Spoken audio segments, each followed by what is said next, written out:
Pierre-Nicolas Hustrel qui va me rejoindre à présent, PDG et cofondateur d'Ariani. Concrètement, si vous aviez un NFT pour prouver la propriété de votre montre, c'est bien l'objectif d'Ariani. En fait, c'est une petite pousse française qui ambitionne d'apporter un passeport numérique et qui permet non seulement de prouver l'authenticité et la propriété d'un produit, mais aussi de le développer. Ah ben voilà, c'est de vous que je parle, mais aussi de le développer. Est-ce que c'est bien ça? C'est bien ce que je dis, Pierre-Nicolas Hustrel? Bonjour. Alors, j'ai pas tout entendu. Comment est-ce que ça fonctionne, le passeport numérique? Le passeport numérique, c'est une carte d'identité pour un produit durable. Je parlais des montres, en fait. Oui, bah, c'est notre principal marché. On travaille avec Panerai, IWC, Breitling, Gégère-Lecoultre. On accompagne tous leurs produits d'un passeport numérique. Pourquoi c'est important, un passeport numérique? Un passeport numérique, ça va raconter l'histoire d'un produit à travers le temps. L'histoire, elle va servir à quoi? À mieux le réparer, à le garder plus longtemps, et à lui donner une seconde vie. À le transmettre. À le transmettre. Et tout ça, quand on pense à l'horlogerie, on peut se dire, ok, c'est bien pour la valeur, pour les gens qui ont des produits chers. Mais quand on pense à un véhicule ou à une machine à laver, on commence à toucher à des enjeux autour de l'évolution de notre planète. Est-ce qu'il est possible de toujours produire plus d'objets et de penser qu'ils vont être jetés? Ou est-ce qu'il faut trouver de la technologie pour que ces objets durent plus longtemps, qu'ils soient mieux réparés et qu'on sache les réemployer? Et donc le passeport, il va servir à ça finalement, à mettre en place une économie circulaire. Donc c'est vraiment donner une identité. Comment est-ce que vous avez eu l'idée de créer cette carte d'identité? Je dois rendre à César ce qui est à César, parce que c'est mon associé Frédéric Montagnon qui a eu l'idée. On est parti en fait de la mise à disposition de nouvelles technologies qui permettent finalement de décentraliser de l'information et de s'assurer qu'une information va être accessible en lecture et en écriture par plein de gens différents.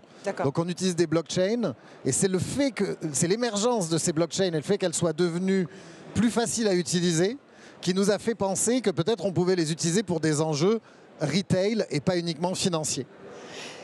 C'est un passeport qui donne aussi un accès à des services exclusifs, c'est ça? Qui appartiennent à la marque que vous représentez, en tout cas pour qui vous allez faire ce passeport d'identité, c'est ça? Alors c'est pas nous qui fournissons les services. Les services, ils vont être fournis par la marque. Parce qu'il y a le passeport. Le passeport, il va incarner finalement tout ce qui peut être proposé après l'achat. D'accord. Quand on pense à une économie circulaire, c'est une économie dans laquelle on fait de la croissance, pas forcément en vendant plus d'objets, mais en vendant des services aux gens qui possèdent ces objets.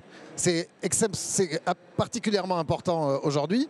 Et qui va faire ça? Le distributeur, le fabricant. On va proposer quoi? De changer la porte d'une cuisine, je dirais d'avoir un service d'assurance et de réparation par exemple pour une machine à laver pour s'assurer qu'elle peut être réparée quoi qu'il lui arrive. On va pouvoir changer le bracelet d'une montre. Bon, on va travailler finalement sur tout ce qui permet d'apporter de la valeur à l'utilisateur sans qu'il remplace le produit. D'accord. C'est un combat technologique contre l'obsolescence programmée et la linéarité de l'économie. Vous travaillez sur quoi comme projet? On travaille sur un très gros projet avec toute l'industrie de l'électroménager qui est porté par Ecosystem, qui est l'éco-organisme leader sur les équipements électroniques, et par Darty. Et donc avec Darty Ecosystem, mais aussi Whirlpool et des entreprises d'économie sociale et solidaire, on travaille à apporter un passeport numérique à tous les objets d'électroménager vendus en France et demain en Europe, pour permettre leur meilleure réparabilité, d'allonger leur durée de vie et leur meilleur réemploi. Ça, c'est un beau projet aussi. Bravo. Pierre-Nicolas Hustrel, PDG et cofondateur de Ariani. Merci beaucoup, madame, pour l'identité numérique.